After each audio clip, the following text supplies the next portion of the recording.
Here's a segment I haven't done in a long time, but with everything going on with the big scary word inflation and how the media has covered it from the last year to now, I think it's appropriate. So let's jump into our first segment of the day called Lamestream Media. The best word for what's happening in America right now is radicalization.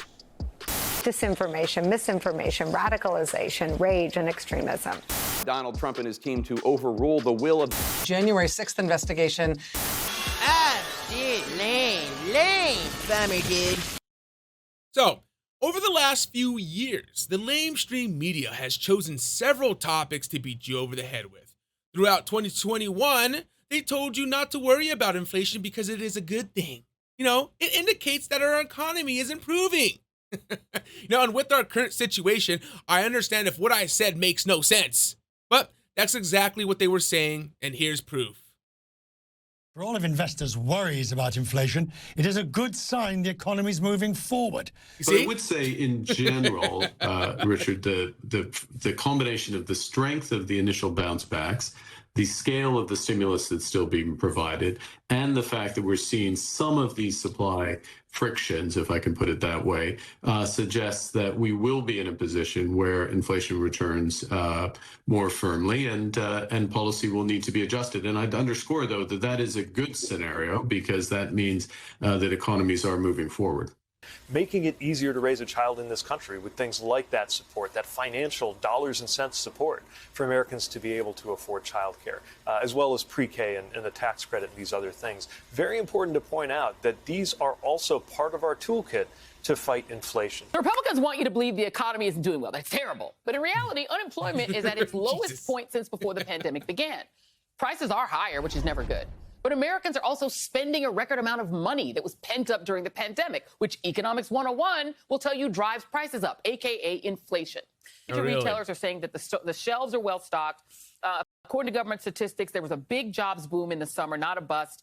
The ratings agency says Build Back Better will not add to inflation. Economy isn't bad. It's just that people are mad because everything is late and things cost a little bit more. Economic experts, they continue to convey that they believe the impact will be temporary, transitory, however you want to refer to it. Transitory, I guess I don't have an assessment of how many people know exactly what that means or what that means to them. We know that what the Federal Reserve and Wall Street economists and others are projecting is that the rate of inflation will come down next year. We all understand the American people are not looking at cost-to-cost comparisons from this year to 2 years ago. They're looking at cost-to-cost comparisons to their checkbooks from 8 months ago or 12 months ago. And even though factually, if you look back to 2 years ago, things may be comparative. He's basically calling Americans that's not stupid how people right look at things. An economist who had said in part most of the economic did. problems we're facing, inflation, supply chains, et cetera, are high-class problems. Now, I get the larger point that when we're talking about economics, we're coming out of a recession. He's not that. But doesn't it seem tone deaf to say that rising prices and empty grocery store shelves are high-class problems? Isn't that a bit dismissive? Well, that's not exactly what the tweet said, nor the retweet of the original tweet, which is what we're talking about here. It is true, though, Jake, and economists will tell you this, and I know you've interviewed some of them as well, that the fact is the unemployment rate is about half what it was a year ago. So a year ago, people were in their homes, 10% of people were unemployed, gas prices were low because nobody was driving, people weren't buying goods because they didn't have jobs. Now more people have jobs, more people are buying goods. That's increasing the demand. That's a good thing. At the same time, we also know that the supply is low because we're coming out of the pandemic. And because a bunch of manufacturing sectors across the world have shut down, because ports haven't been functioning as they should be. These are all things we're working through. What people should know is that inflation is going to come down next year. Economists have said that. They're all projecting that. But we're working to attack these cost issues that are impacting the American people every single day. But there's different issues in different sectors, and many of the ones you mentioned. Dirty little secret here, Willie. While nobody likes to pay more, on average, we have the money to do so. Build Back Better framework. One, it is designed to make it less expensive for working people to live. Build Back Better is not going to cost anything. We're paying for it. Trump. We're paying for it.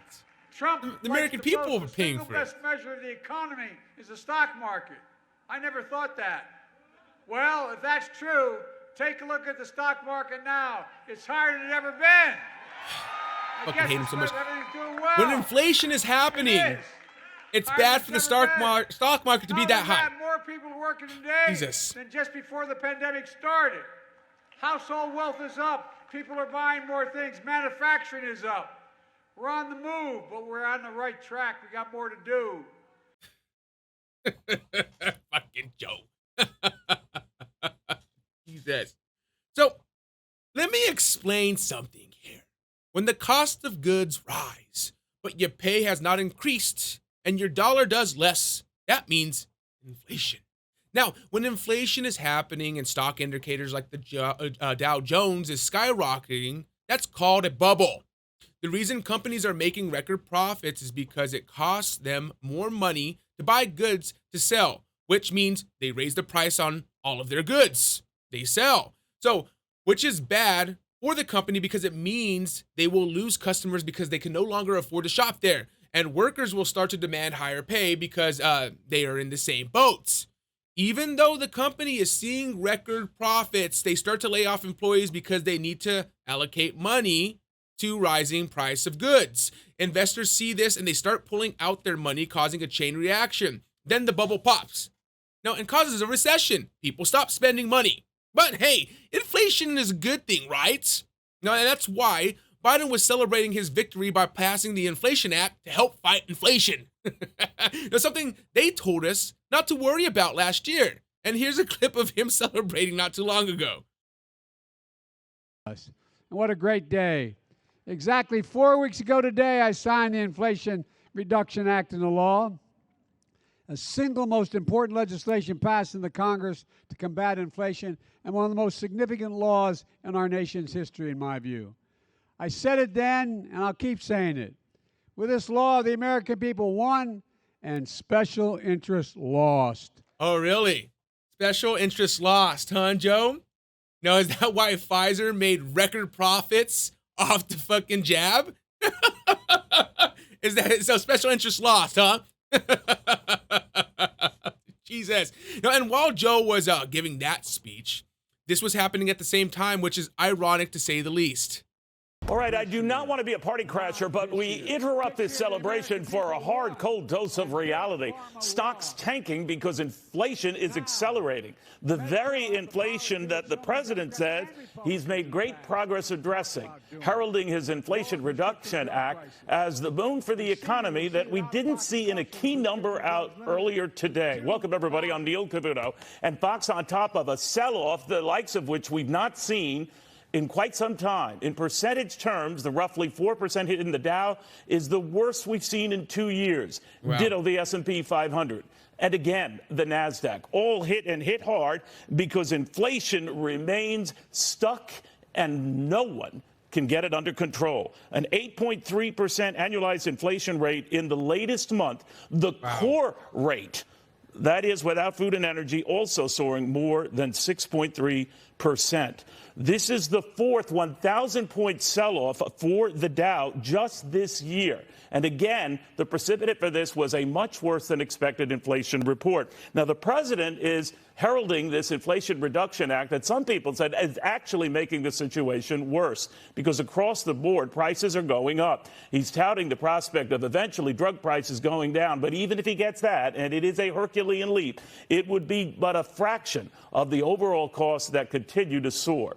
Keep this in mind, that with inflation running north of 8%, most food and related items are running at about double to sometimes triple that. Whatever progress we've seen on gasoline and related prices has done little to affect prices almost everywhere else. Wow. Look at that. You know what's funny is I didn't bring that clip, this clip up, but when Joe was giving that speech that I was just showing you guys, when Fox News was sitting there broadcasting the speech, they had the Dow Jones indicator right there, and it's just tanking as he's sitting there celebrating his Inflation Act. You know, it was fucking hilarious. It was. I was laughing. But this is just the thing is, you know, Joe had to know this was happening, you know, because the report came out that day that said inflation jumped in the month of August. And here's an article written by the New York Post that is time-stamped at 8:34 a.m. And let's bring this up. Inflation hits 8.3% in August, worse than expected as core prices spike. Scroll down here. U.S. inflation rose by a higher than expected 8.3% in August, despite falling gasoline prices, adding pressure on the Federal Reserve as it decides whether to impose another supersized interest rate hike. The August reading of the Labor Department's Consumer Price Index, a closely watched measure of the cost of goods and services, rose to 0.1% compared to July, surprising economists who had expected a slight month-over-month decline. The higher-than-expected number was driven partly by stubbornly high prices for food and housing that continue to slam American households. Core inflation, which excludes volatile food and gas prices, rose 6.3% year over year, up sharply from the rate of 5.9% seen in June and July. The CPI's food index, meanwhile, surged to 11.4%, its largest year-over-year increase since May 1979. Food prices were up 0.8% in the past month alone. Other household costs that rose, including housing, medical care, new cars, and home furnishing. Yeah. Both Fed Chair Jerome Powell and other top officials at the central bank have made it clear that they plan to continue with rate hikes until inflation begins to meaningfully recede. Prices are still well above the 2% range for inflation that policymakers deem acceptable. Yeah. You know? And look, I don't know if you feel it, but I definitely do. You know, my rent went up $200. You know, gasoline is still pushing $5 here in Washington. Produce doubled in cost. You know, a chuck roast is sitting at $8 a pound. And at some places, ground beef is above like $5 a pound. That's fucking ridiculous, dude. You know, like I'm definitely feeling it and seeing it. You know, I think it's like, what? I went to go buy some produce the other day, and what should have been $10 cost me $30. I didn't get a lot. Jesus, dude. No, and Biden is lucky. The railroad companies and unions came together on an agreement, kind of. They're kind of in talks. Because if the railroad union striked, America's economy would be in a downward spiral, you know. And I'm sorry to say, inflation is not going anywhere. It's going to keep on rising. You know, people are forgetting about the fertilizer imports. We get most of our fertilizer from Russia, and that import stopped once Russia invaded Ukraine.